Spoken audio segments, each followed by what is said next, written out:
I'm really proud of the way Hillary's campaign's going, about the big goals she's setting for America and the plan she has to achieve them. But there are a lot of things about Hillary you may not know that occurred in her life before she ever became a United States Senator. When we met over 35 years ago in law school, I was interested in public office, but she wasn't. She thought she'd never run for anything.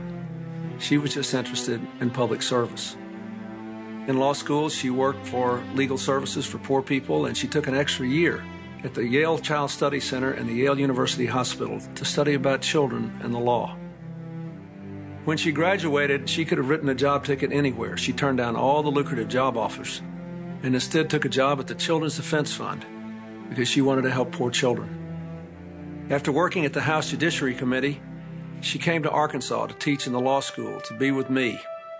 And again, she set up a legal aid clinic for poor people.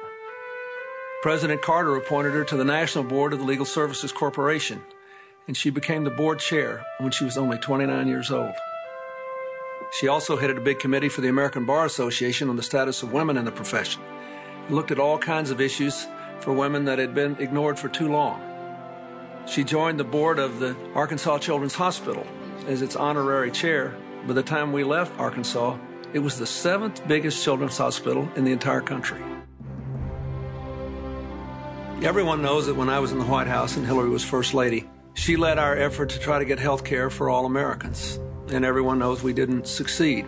But Hillary, as always, didn't give up. She kept working, first to expand health care coverage to children.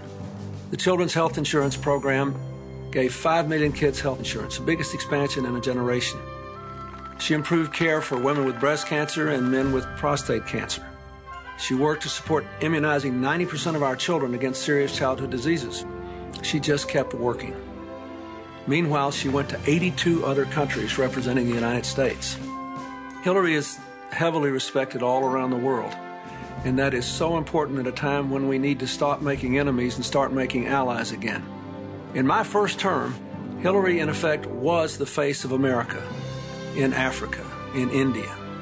She went to Beijing to the International Women's Conference and gave an unbelievable speech. That it is no longer acceptable to discuss women's rights as separate from human rights. Now that she's in public office and I'm just in public service working on AIDS and development around the world, I still meet people in villages in Africa, Asia, Latin America who say to me, "You'll never know how much your wife's speech in Beijing meant to us."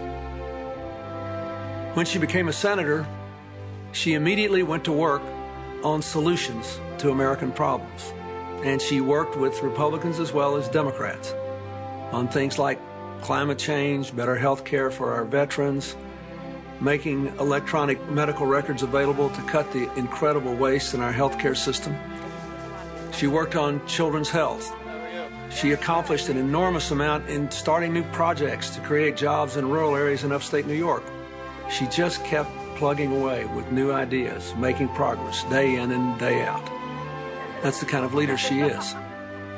You know, the only reason to really support anybody for president is that you believe they'll be the best president. I've seen a lot of people come and go over time, and I like most of the people I've met in politics. But I can tell you that what I believed 35 years ago about Hillary, that she has the best combination of mind and heart, of leadership ability, and a feel for the human consequences of the decisions that a leader makes. I believe that today even more strongly than I believed it then. When she says, "Vote for me and we'll pursue a clean, independent energy future that will create millions of jobs. We'll finally provide health care for all Americans. We'll build an economy that is more just. We'll build a world with more partners and fewer enemies. And we'll end the war in Iraq." When she says those things, you can know that she'll deliver because she spent a lifetime caring, working, and delivering. I hope you'll support her campaign. If you do, you'll always be proud you did. As president, she'll make you proud every day.